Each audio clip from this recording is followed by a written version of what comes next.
শ্রীচরণ তার গর্ব নামা, গড়লে চরণ পালিয়ে যাবে।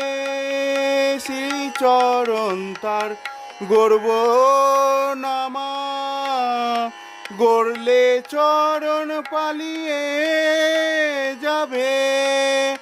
নাইবা শুনলে নূপুর ধ্বনি, ঠাকুরকে তো কাছে পাবে। কষ্টি পাথর দেমায় এনে আমি নতুন করে গড়ব ঠাকুর। কষ্টি পাথর দেমায় এনে চরণ পেলে দেশে